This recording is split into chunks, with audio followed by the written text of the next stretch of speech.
امام ابو حنیفہ رحمہ اللہ تعالی سے ایک مسئلہ پوچھا گیا، اس وقت کے فقہا کا اس میں اختلاف تھا. امام ابو حنیفہ کے نزدیک وہ جائز تھا. مسئلہ کیا تھا وہ میں بیان کروں گا تو یوٹیوب پہ ایک نئی جنگ چھڑ جائے گی نا، اس لیے میں اصل مدعا کو بیان کرتا ہوں جو اس مسئلے سے سبق دینا مقصد ہے. وہ ہے امام حنیفہ کے نزدیک جائز تھا، باقی فقہا کیا کہتے تھے اس کو ناجائز. اب کسی نے امام صاحب پہ الزام لگایا کہ ابے یہ لوگوں کو اجازت دے رہے ہیں، رخصتیں دے رہے ہیں، دیکھو وغیرہ وغیرہ نا. تو کسی نے ان سے کہا کہ جب آپ کی نظر میں یہ جائز ہے تو آپ خود کیوں نہیں یہ کام کرتے، اور اگر خود یہ کام نہیں کرتے تو ناجائز کیوں نہیں کہتے پھر اس کو. تو امام صاحب نے فرمایا، مجھے پورے الفاظ یاد نہیں ہے کیونکہ یہ عبارت پڑھے ہوئے بھی 20-25 سال ہو گئے دور حدیث میں، پورے الفاظ یاد نہیں ہے. غالباً یہ تھا کہ میرے ایک ہاتھ میں چاند رکھ دیں، سورج رکھ دیں، یا یہ کہ مجھے پوری دنیا کی دولت دے دیں، یعنی جتنا بھی مجھے فورس کریں، مجھے یہ کہلوا دیں کہ یہ جائز ہے، سوری ناجائز ہے، تو میں اس کو ناجائز قرار نہیں دوں گا، کیونکہ میرا اجتہاد یہ کہتا ہے کہ اس کے ناجائز ہونے کی دلیل نہیں ہے. تو پورا زور لگا دو، میرے منہ سے یہ نہیں نکلوا سکتے کہ یہ ناجائز ہے. کیونکہ اگر میں یہ کہہ دوں گا، امام صاحب کی بات کا مطلب کیا کہ میں ایک چیز کو جائز سمجھ رہا ہوں اور میں لوگوں کے دباؤ میں یا تانوں میں آ کے اس کو ناجائز کہہ دوں گا، تو اللہ کے حلال کو حرام کرنا بھی کم درجے کا ظلم بولو نہیں ہے. یوٹیوب کے مسئلے میں نا لوگ ہم پہ یہی زور لگا رہے ہیں، کبھی ڈاکٹر صاحب کا بیان پیش کر رہے ہیں، کبھی فلانا کا بیان پیش کر رہے ہیں کہ یوٹیوب کی ارننگ کو ہم مفتی طارق مسعود صاحب حرام کہیں، پھر الزامات لگا رہے ہیں کہ ان کے اپنے چینل ہیں. ہم 20 دفعہ جواب دے چکے بھائی ہمارا چینل تو بعد میں بنا ہے، ہمیں تو پتہ بھی نہیں تھا اس وقت جب ہم نے اس کا فتویٰ دیا جائز ہونے کا. تو وہ کیا ہے فورس کر رہے ہیں. میں لوگوں سے کہتا ہوں بھائی ہمیں اس دلیل کا جواب دے دو، میں اسی وقت ناجائز کہہ دوں گا، 2 سیکنڈ بھی مجھے ناجائز کہنے میں نہیں لگیں گے. لیکن ایک چیز کو ہم جائز سمجھ رہے ہیں، ہم اس کو ناجائز کہتے ہیں پبلک کے پریشر میں آ کے، تو قیامت کے دن الٹے ہم لٹکے ہوئے ہوں گے، آپ لٹکے ہوئے نہیں ہوگے. سمجھتے ہو گے نہیں سمجھتے؟ اور پھر اس کے علاوہ بہت ساری چیزوں کو اور بھی ناجائز قرار دینا پڑے گا.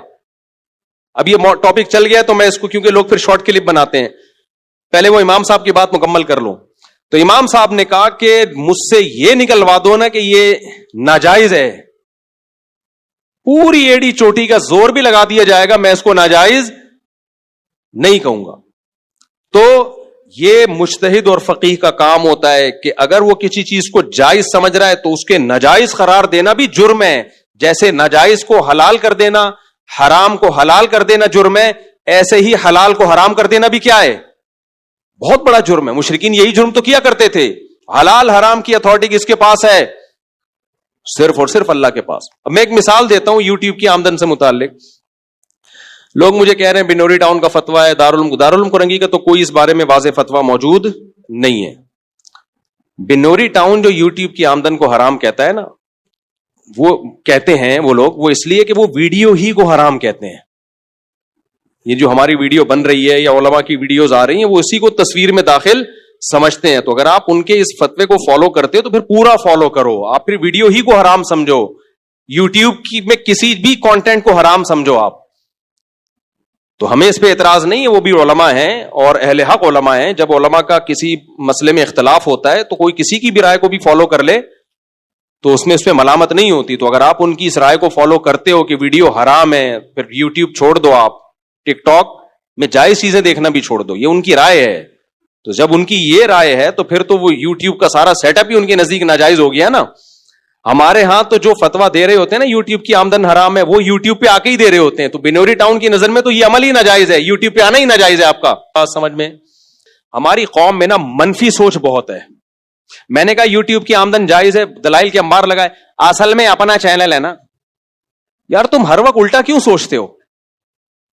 بار بار کہہ کہ بھائی جب ہمارا چینل نہیں تھا ہم نے اس وقت فتویٰ دیا ہے اور ہمیں پتہ بھی نہیں تھا کہ ہم اپنا چینل بنائیں گے اور مونیٹائز کریں گے. حقیقت بتاؤ، یہ تو سارا چینل ہی ایڈمن کے ہاتھ میں. لیکن اگر کیا بھی ہو تو اس سے آپ بدگمان کیوں ہو رہے ہو؟ یہی اگر ہم حرام کہتے ہیں نا تو پتہ ہے کیا کہنا تھا؟ ابے اصل میں ان لوگوں کو تو ہدیے نذرانے مل جاتے ہیں بیٹھ کے، دوسروں کی آمدن انہوں نے کیا کر دی ہے؟ حرام کر دی. کسی حال میں لوگ خوش نہیں ہے. وہ گدھے والا لطیفہ ہی یاد آتا ہے. ایک آدمی گدھے پہ بیٹھا اور بچہ بھی گدھے پہ بیٹھا، دونوں سفر کر رہے ہیں. لوگوں نے کہا گدھا ایک ہے، بندے 2 سوار ہیں، گدھے پہ ظلم کر رہے ہیں. اس نے کہا چل بچہ تو اتر جا، میں بیٹھتا ہوں. خود بیٹھ گیا، بچہ اتر گیا.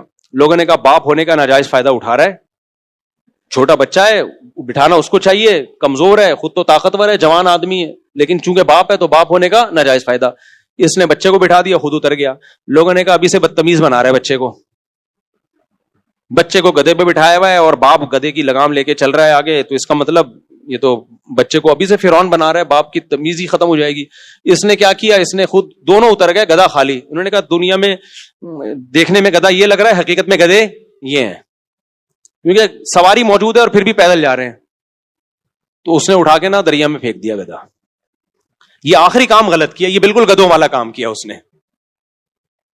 تو پبلک کی باتوں میں آ کے کیا نا, باقی جتنے بھی کام کیے سب کی کوئی نہ کوئی لاجک بنتی تھی. یہ آخری کام کیا کیا ہے, بالکل غلط. تو اگر ہم پبلک کے دباؤ میں آ کے حلال کو حرام یا حرام کو حلال کہہ دیں نا, یہ گدھوں والا کام ہوگا, یہ بالکل ناجائز ہوگا. اس لیے یوٹیوب کی ارننگ حلال ہے یا حرام ہے, جو ہمیں سمجھ میں آئے گا وہ ہم فتویٰ دیں گے, پبلک کے دباؤ سے متاثر نہیں ہوں گے. ہم جب یہ سودی بینک تھے نا, ان کی آمدن کو حرام کہتے تھے, اس وقت لوگ ہم سے اس پہ بڑی بحث کرتے تھے. ابے تمہارے اپنے بینک نہیں ہے نا اس لیے حرام کہتے. مینیجر کی تنخواہ کو ہم حرام کہتے تھے, اب بھی کہتے ہیں. میرے یہاں مسجد میں بیان ہوئے, کتنے بینکرز مجھ سے ناراض ہو گئے, یار یہ کیا ہے یہ کیا ہے. پھر جب اسلامک بینکنگ آئی ہم نے کہا اب یہ ٹھیک ہے, اس میں آ جاؤ.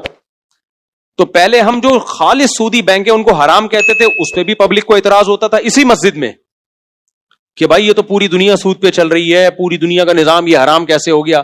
پھر ہم نے کہا چلو اب اسلامک بینکنگ آ گئی, ہم لوگوں کو آلٹرنیٹ بتائیں گے, لوگ خوش ہو جائیں گے, یا زندہ آباد, ہمارے لیے راستہ نکل آیا. ہم نے کہا اب کان ادھر سے پکڑو ادھر سے پکڑو, ایک ہی بات ہے. اصل میں ان مولویوں کے اپنے اکاؤنٹ کھلے میں, میرا تو نہیں کھلا ہوا تھا بھائی. جب ہم نے حلال کیا تو میری پگڑی دیکھ کے نا میزان بینک نے مجھے بھگا دیا تھا, طالبان آ گئے ہیں. انہوں نے بولے تو خطرناک ہو کہ دہشت گرد نہ ہو, اس طرح کی باتیں کرتے تھے ہمارے بارے میں. ہم کہہ رہے تھے بولو بھائی ہم ان کے جائز ہونے کے فتوے دے رہے ہیں. ہمارے وہ کلپ ملینز میں گیا ہے جس کے بعد لوگوں نے بینکوں میں اکاؤنٹ کھولے ہیں, تو اس پہ بھی خوش نہیں تھے. تو یوٹیوب کو اگر میں کہہ دیتا نا حرام ہے, چیخیں نکل جاتی تم لوگوں کی, جو لاکھوں لوگ کما رہے ہیں نا, اور انہوں نے بھی ہماری گت بنانی تھی. اب یہ ان مولویوں کے چکروں میں پڑو, ہم نے حلال کہہ دیا تو بھی چیخیں نکل رہی ہیں, تو بھی کیا نکل رہی ہیں. تو اس لیے ہمارے علماء کہتے ہیں کہ پبلک کی باتوں میں آؤ گے تو وہ گدھے والا قصہ ہوگا تمہارے ساتھ. تو پبلک کو مت دیکھو جو کھوپڑی میں آ رہا ہے, بچے کو گدھے پہ بٹھانا ہے بچے کو بٹھا دو, خود بیٹھنا ہے خود بیٹھ جاؤ, دونوں کو بیٹھ رہا ہے دونوں. اعتراض ہوگا تو گدھے کو ہونا چاہیے, گدھے کو جب اعتراض نہیں ہو رہا, وہ دونوں کو لے کے گھوم رہا ہے, تو پھر پبلک کو اعتراض, پبلک کے اعتراض پہ کیوں جاتے ہو. تو اس لیے جو صحیح مفتی ہوگا وہ لوگوں کو نہیں دیکھے گا پبلک کیا کہہ رہی ہے, وہ تمام دلائل میں غور کر کے ایک رائے قائم کرے گا. تو وہ چاہے, اب لوگ مجھ سے پوچھتے ہیں آپ کا چینل مونیٹائز ہے یا نہیں. میں کہتا ہوں بھائی آمدن اگر حرام ہے تو میرے چینل کے مونیٹائز ہونے سے وہ حلال نہیں ہو جائے گی, اور اگر حرام ہے تو میرے ڈی مونیٹائز ہونے سے وہ حلال, میرے عمل سے حلال حرام نہیں ہوگا, نہ حرام حلال ہوگا. تو ہمارے عمل کو کیوں دیکھتے ہو بھائی, کہ کون کیا کر رہا ہے.